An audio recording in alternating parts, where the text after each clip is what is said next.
আজকের এই ভিডিওতে আমরা আপনাদেরকে শেখাবো কিভাবে আপনারা ইউটিউবের শর্টস ভিডিওগুলোর মধ্যে কাস্টম থাম্বনেল ইউজ করতে পারেন। বিকজ আমরা যারা ইউটিউবার আছে তারা সকলে লং ভিডিওগুলোতে কাস্টম থাম্বনেল ইউজ করি, কিন্তু আমাদের যে শর্ট ভিডিওগুলো আছে সেগুলোর মধ্যে কাস্টম থাম্বনেল ইউজ করার কোনো ওয়ে নাই। বাট একটি সিম্পল ট্রিকের মাধ্যমে আপনারা আপনাদের ইউটিউব শর্টসের মধ্যেও কাস্টম থাম্বনেল অ্যাড করতে পারেন, এবং আজকের ভিডিওতে আমরা সেইটার ট্রিক্স হিসেবেই আলাপ করব। সো কথাবার্তা না বাড়িয়ে ভিডিওটি আমরা শুরু করছি। ভিডিওতে নতুন হলে আপনারা অবশ্যই সাবস্ক্রাইব করে আমাদের পাশে থাকবেন। আমি সাজিম এবং আপনারা দেখছেন ছোট ভাই ক্রিয়েশন।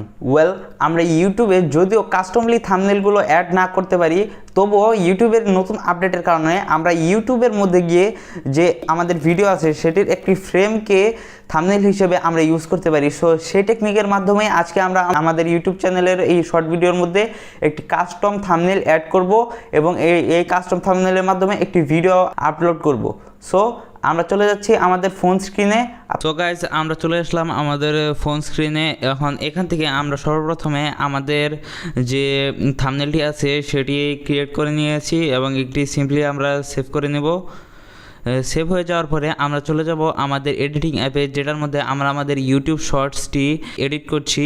সো ইউটিউব শর্টসটি এডিট করার পরে আমরা সিম্পলি এটি হলো ইউটিউবের আমাদের যে শর্টসটি এটির সর্বপ্রথমেই সিম্পলি একটি ফ্রেম হিসাবে এই ছবিটি আমরা রেখে দেব, এবং রেখে দেওয়ার পরেই আপনারা দেখতে পাচ্ছেন যে এটি অনেক লম্বা হয়ে গেছে। সো আমরা এটি সিম্পলি একদম ছোট করে 1 মিলি সেকেন্ডের মতো একটি টাইম দিয়ে এটি রেখে দেবো একটি ফ্রেম হিসেবে। একটি ফ্রেম বানিয়ে আমরা এটা রেখে দিচ্ছি এবং এতটুকুতে হয়ে গেছে। আমরা এটি সর্বপ্রথমে আমরা দেখতে পাচ্ছি যে এটি একটি সিঙ্গেল ফ্রেমের মধ্যে আছে। সো আমরা এখন আমাদের এই যে ভিডিওটি আছে এটি এক্সপোর্ট করব। সো গাইজ, আমাদের ভিডিওটি এক্সপোর্ট হয়ে গেছে। এখন এটা আমরা সিম্পলি আমাদের ইউটিউব চ্যানেলের মধ্যে আপলোড করব এবং করার সময় আমরা কাস্টমলি আমাদের থাম্বনেলটি সিলেক্ট করব।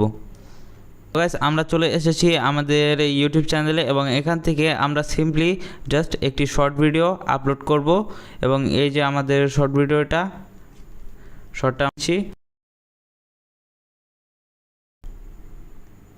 সো গাইজ, আমরা আমাদের শর্ট ভিডিওটি সিলেক্ট করে নিলাম এবং এখন এটি রেজিস্টার হচ্ছে।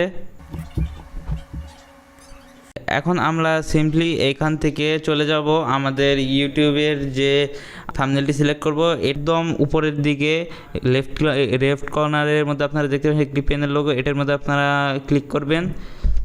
সো ক্লিক করার পরে এখন এই জায়গা থেকে আমরা যে থাম্বনেল ফ্রেম একটি সিলেক্ট করব। সো আমাদের প্রথম ফ্রেম হলো এটা, যেটা আমাদের থাম্বনেল। সো আমরা এটি সিম্পলি সিলেক্ট করে নিলাম, এখন ডান করে দিলাম। এখন আমাদের টাইটেলটি হবে। এখন আমরা সিম্পলি আমাদের শর্ট ভিডিওটি আপলোড করে দেব। সো গাইজ, আপনারা দেখতে পারলেন যে কীভাবে আপনারা আপনাদের ইউটিউব শর্টসগুলোতে থাম্বনেল অ্যাড করতে পারবেন কাস্টমলি। সো ভিডিওটি ভালো লাগলে অবশ্যই চ্যানেলটি আমাদের সাবস্ক্রাইব করবেন এবং লাইক দিয়ে পাশে থাকবেন। দেখা হচ্ছে নতুন ভিডিওতে। তার আগ পর্যন্ত আসসালামু আলাইকুম।